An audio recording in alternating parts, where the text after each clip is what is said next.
ഞാനിവിടെ പണിയെടുക്കുന്ന ഒരു നെഫ്രോളജിസ്റ്റാണ്. പണ്ട് ഞാൻ പഠിച്ചുകൊണ്ടിരുന്ന സമയത്ത് കോട്ടയം മെഡിക്കൽ കോളേജിലെ ഡയാലിസിസ് യൂണിറ്റ് ഉണ്ടായിരുന്നു. അന്ന് അത്ര ആൾക്കാർക്ക് ഡയാലിസിസ് രോഗികളുണ്ടായിരുന്നു. ഇന്ന് എല്ലാ താലൂക്കിലും ഉണ്ട്. നമ്മുടെ ഗവൺമെന്റ് വാഗ്ദാനം ചെയ്തിരിക്കുന്നത് എല്ലാ പഞ്ചായത്തിലും ഡയാലിസിസ് യൂണിറ്റ് തുടങ്ങുമെന്നാണ്. അത്രമാത്രം ഡയാലിസിസ് രോഗികളെ കൊണ്ട് അങ്ങയുടെ രാജ്യം നിറഞ്ഞിരിക്കുകയാണ്. അത് മാത്രമല്ല അങ്ങേക്ക് പറയാനുള്ളത്, പ്രമേഹത്തിന്റെ സാന്ദ്രത 30%. പ്രമേഹം വരാനായിട്ടുള്ള പ്രീ ഡയബറ്റീസിന്റെ സാധ്യത അതിലും കൂടുതലാണ്. ഇങ്ങനെയുള്ള രീതിയിൽ നമ്മൾ മുമ്പോട്ട് പോകുന്നുണ്ട്. നമ്മളെല്ലാം രോഗശയ്യയിലായി. എവിടെ നോക്കിയാലും ആശുപത്രിയുടെ പരസ്യമുള്ളായിരുന്നു.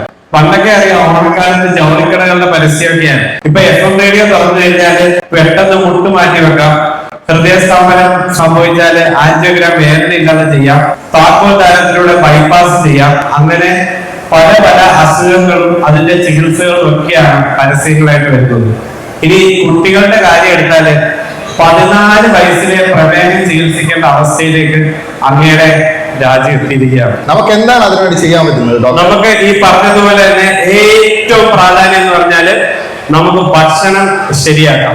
ഞാൻ ഈ പറഞ്ഞു പേടിപ്പിച്ച ഈ ഡയാലിസിസും ഡയബറ്റീസും ഫാറ്റി ലിവറും എല്ലാം ഭക്ഷണം ശരിയാക്കിയാൽ നമുക്ക് മുമ്പോട്ട് പോകാൻ പറ്റും. നല്ലതായിട്ട് ആരോഗ്യം സംരക്ഷിക്കാൻ പറ്റും.